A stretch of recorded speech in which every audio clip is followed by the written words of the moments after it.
Get ready. 5 seconds. Start. I have repeatedly been impressed during my visits to the Soviet Russia and to the United States by the many things they have in common. I am thinking more about the people than about politics. The people in both countries are in some ways remarkably similar to each other. They are frank and hospitable and are exceedingly friendly.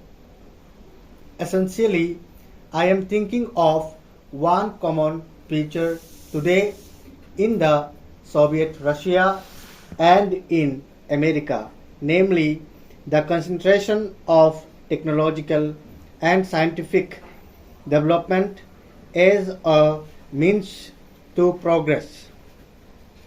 The Russians, in spite of their political differences, are full of admiration for the technological civilization which the United States has built up.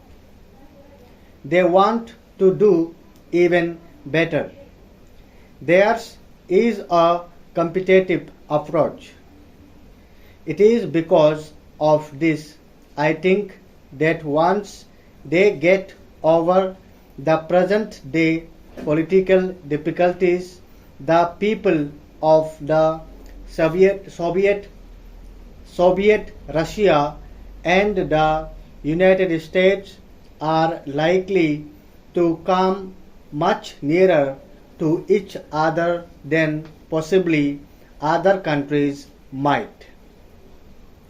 America, by and large, is a welfare state. There may be odd things here and there which do not fit in with this concept, but it is a welfare state. You have solved your problems of providing the primary necessities of life to the people. We in India have not. Our problems in India are fundamentally concerned with the primary necessities of life. In that sense, our problems are different from yours.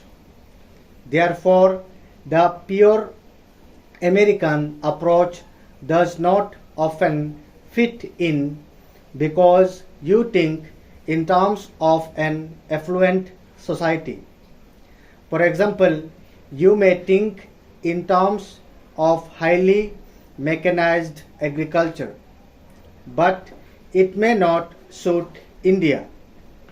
Not that we are against mechanization, but it may not fit in with the conditions in India. In the Soviet Russia, there has certainly been a very marked and progressive change from the rigid authoritarianism of Stalin's time. We must remember that in the Soviet Russia, at any rate in the greater part of it, they never had anything but some kind of authoritarian government, whether it was the Tsar's government or any other government.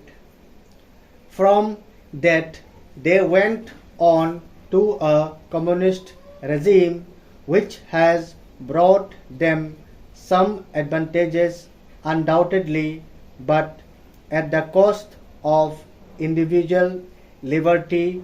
They do not feel the lack of it very much, but ultimately everyone feels the lack of individual liberty and lack of individual freedom. Every revolution after a certain period tones down. After the French Revolution and the days of terror, the French people toned down and become a very conservative and respectable people. Surprisingly, the process has taken a longer time in the case of the Soviet Russia, but the process is there. Possibly the period has lengthened because of many factors, including the wars. I once asked a Russian leader who had said something rather nasty about the British people as to why he did so. He had previously told me that he wanted to be friends with America and with England. He had said, "You are friendly with both, help us to be that." I said that I cannot do much, but I will certainly help to the best of my ability. He repeated what he said. Some 2 weeks later, he was traveling about in India and he came back from Burma. In Burma, in answer to a British correspondent who had put some kind of a leading question to him, he had lost his temper and said something nasty about the British people. So I put it to him that you say that you want to be friendly with America and England and want me to help, and yet you say things which must infuriate every Englishman. Surely that is not the way to help that process which you desire. He said that, yes, do you realize that for 30 years or so, whatever the period you have lived in Russia in a state of siege.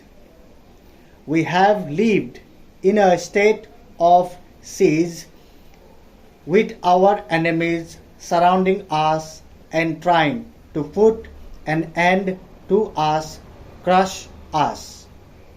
We have fought and survived, and we have developed ourselves. But this state of siege has conditioned us.